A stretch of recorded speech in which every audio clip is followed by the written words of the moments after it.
खुलुमबाय बेयो बड'लेण्ड इंखं टेलिभिजन दिनै 14 नभेम्बर 2025 शुक्रबार खालि सानसेनि बरादखौ नोंथांमोननि खाथियाव लाबोदों आं सदानन्द दैमारिया।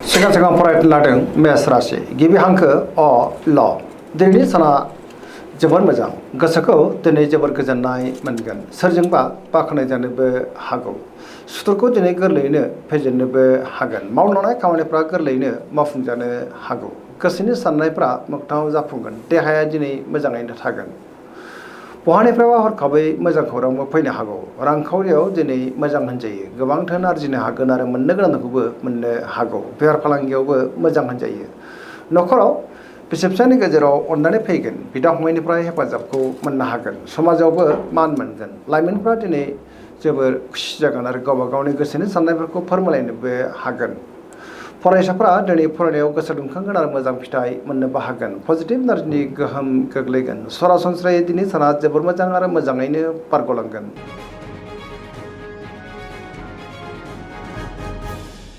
वृष राशि गिबि हांखो इ उ ब दिनैनि साना मोजां आरो गाज्रि गेजेरजोंनो बाबेनलांनो हागौ गोसोआव गोनो गोथो साननायबो फैनो हागौ गावनि गोसोनि साननायखौ दिनै गुबुननो फोरमायनो गोब्राब जागोन माबा नङा मोनसे जेंनाजों मोगा मोगि जानांनोबो हागौ गोबां मोजां खाबुआ दिनै गोमाफिननोबो हागौ गोसोखौ दिनै जोबोर उसुखुथु मोनगोन गोसोनि बोलोआबो लोरबां जानोबो हागौ मावनो लानाय खामानिखौ मावफुंनो हायोब्लाबो माबा नङा मोनसे गोरोन्थिबो जालांनो हागौ समाजाव मानहानि जालांनोबो हागौ रांखावरियाव बारा मोजां नङा नाङा फाङा खरसाया दिनै बांनोबो हागौ बेफार फालांगियावबो बारा मोजां नङा होनजायो न'खराव अननानै फैगोन बिदा फंबायनिफ्राय हेफाजाबखौ मोननो हागोन देहाया दिनै मोजाङैनो थागोन अब्लाबो नाथाय जानाय लोंनायाव सांग्रां जानांगोन बहाबा हान्थियोब्ला दिनै लामा सामायाव सांग्रां जानांगोन नेगेटिभ एनार्जिनि गोहोम गोग्लैनोबो हागौ।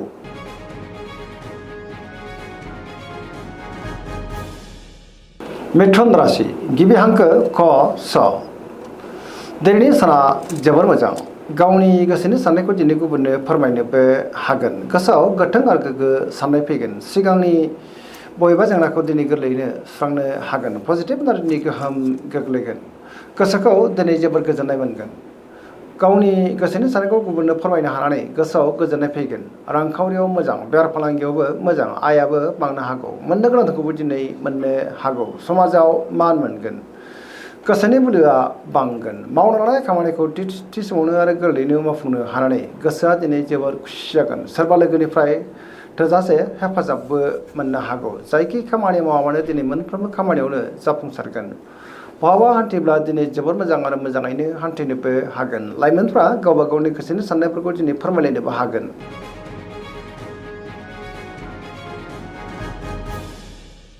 कर्कट राशि गिबि हांखो ड ह दिनैनि साना जोबोर मोजां माबा नङा मोनसे मोजां खौरां मोननोबो हागौ गोसोनि साननायफ्रा दिनै मोगथाङाव जाफुंगोन गावनि गोसोनि साननायखौ दिनै गुबुननो फोरमायनोबो हागोन सोरबा लोगोजों बाख्नाय जानोबो हागौ गोसोआव पजिटिभ साननाय फैगोन मावनो लानाय खामानिफ्रा दिनै गोरलैयैनो मावफुंजानोबो हागौ रांखावरियाव दिनै जोबोर मोजां होनजायो बेफार फालांगियावबो जोबोर मोजां मुलाम्फा मोननोबो हागोन न'खराव बिसि फिसायनि गेजेराव अननानै फैगोन देहाया दिनै मोजाङैनो थागोन गुबुननि हेफाजाबखौ थोजासे मोननोबो हागौ फरायसाफ्रा दिनै फरायनायाव गोसो दुंखांगोन आरो मोजां फिथाइ मोननोबो हागोन गुबुनजों मोजां सोमोन्दो लाखिनोबो रोंगोन न'खराव बिदा फंबायनिफ्राय थोजासे हेफाजाब मोननो हागोन।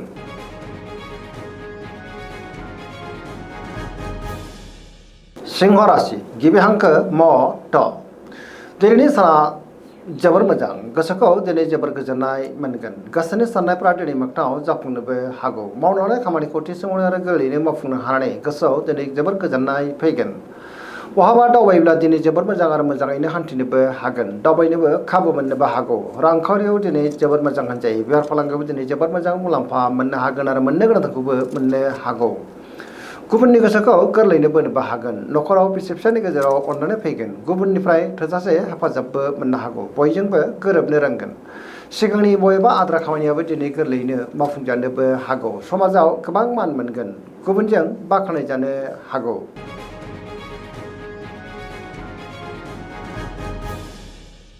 कन्या राशि गिबि हांखो प ट दिनैनि साना जोबोर मोजां गावनि गोसोनि साननायफोरखौ दिनै गुबुननो फोरमायनोबो हागोन। गोसोआव पजिटिभ साननाय फैगोन, गोथों आरो गोग्गो साननो रोंगोन, गियाननि आंखाल जानाय नङा।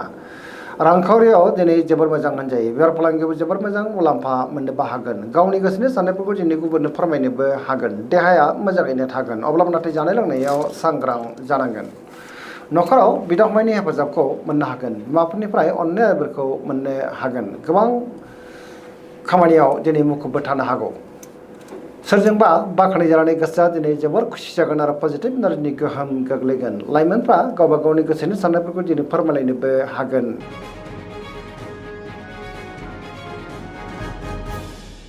तुला राशि गिबि हांखो र ट। दिनैनि साना मोजां आरो गाज्रिनि गेजेरजोंनो बाबेलांनो हागौ। गोसोनि साननायफोरा देबारनांगोन। गावनि गोसोनि साननायखौ दिनै गुबुननो फोरमायनो गोब्राब जानोबो हागौ। मावनो हानाय खामानिखौ मावफुंनो हायोब्लाबो माबा नङा मोनसे गोरोन्थि जालांनोबो हागौ। देहाया दिनै बारा मोजां थानाय नङा। गोबां रोखोमनि देहायारि जेंनाजों मोगा मोगि जानांनोबो हागौ। मोननो गोनांथारखौ दिनै मोननो हागौ। न'खराव बिसि फिसायनि गेजेराव एना एनिबो फैनो हागौ। समाजाव मान मोनगोन।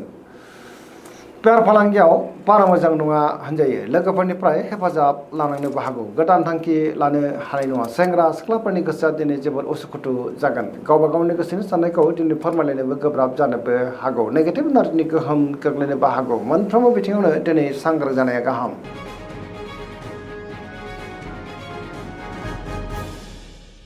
वृश्चिक राशि गिबि हांखो न स।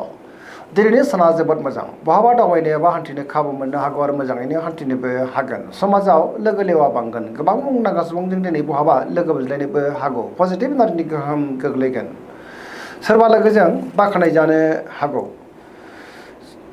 बहाबा हान्थिब्ला दिनै जोबोर मोजां आरो गुबुनजों मोजां सोमोन्दो लाखिनोबो रोंगोन। मावनो हानाय खामानिखौ गोरलैयैनो मावफुंनोबो हागोन। गुबुननिफ्राय दिनै थोजासे हेफाजाबबो मोननो हागौ। गोसोनि साननायफ्रा मोगथाङाव जाफुंगोन। गोसोनि बोलोआबो बांगोन। समाजाव मान मोननो हागोन। न'खराव दिनै बिसि फिसायनि गेजेराव अननानै फैगोन। रांखावरियाव जोबोर मोजां होनजायो। बेफार फालांगियावबो दिनै जोबोर मोजां मुलाम्फा मोननो हागोन। देहाया दिनै मोजाङैनो थागोन। गुबुननिफ्राय थोजासे हेफाजाब मोननोबो हागौ। फरायसाफ्रा दिनै फरायनायाव गोसो दुंखांगोन आरो मोजां फिथाइ मोननोबो हागोन। लाइमोनफ्रा जोबोर रमान्टिक जागोन आरो गावबा गावनि गोसोनि साननायफोरखौ दिनै फोरमायलायनोबो हागोन।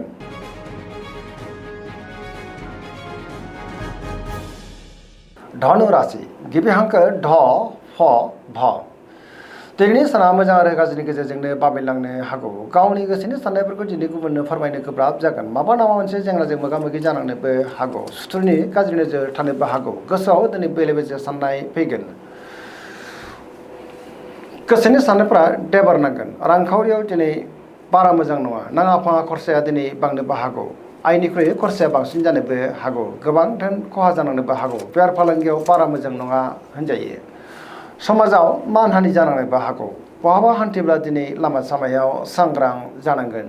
देहाया मोजाङैनो थागोन, अब्लाबो नाथाय जानाय लोंनायाव सांग्रां जानांगोन। न'खराव बिसि फिसायनि गेजेराव एना एनिबो फैनो हागौ। गोसोनि साननायफ्रा दिनै गोरोबलायाबो जानो हागौ। लाइमोनफ्रा गावबा गावनि गोसोनि साननायखौ फोरमायलायनो हायोब्लाबो माबा नङा माबा मोनसे जेंनाबो फैनो हागौ। नेगेटिभ एनार्जिनि गोहोमबो गोग्लैनो हागौ।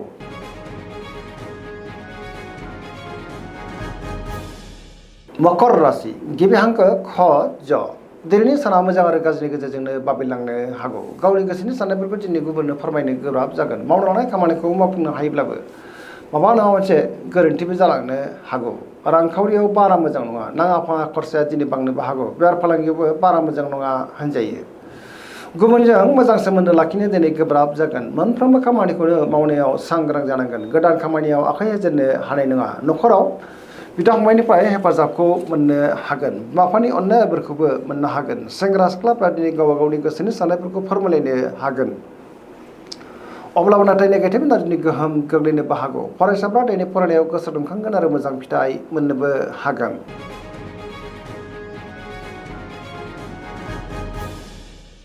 कुम्भ राशि गिबि हांखो ग स। दिनैनि साना जोबोर मोजां। गावनि गोसोनि साननायफोरखौ दिनै गुबुननो फोरमायनोबो हागोन। मावनो हानाय खामानिफ्रा गोरलैयैनो मावफुंजानोबो हागौ। बहानिफ्रायबा हरखाबै मोजां खौरांबो फैनो हागौ। समाजावबो मान मोनगोन। गोबां मुंदांखा सुबुंजों दिनै लोगो मोनज्लायनो हागौ। रांखावरियाव दिनै जोबोर मोजां होनजायो बेफार फालांगियावबो जोबोर मोजां मुलाम्फा मोननोबो हागोन देहायाबो दिनै मोजाङैनो थागोन न'खराव बिसि फिसायनि गेजेराव अननानै फैगोन गुबुननिफ्राय थोजासे हेफाजाब मोननो हागोन बिमा बिफानि अननायफोरखौ दिनै मोननो हागोन बहाबा दावबायनो एबा हान्थिनो खाबु मोननो हागौ आरो मोजाङैनो हान्थिनोबो हागोन पजिटिभ एनार्जिनि गोहोम गोग्लैगोन सरासनस्रायै दिनै साना जोबोर मोजां आरो मोजाङैनो बारग'लांगोन।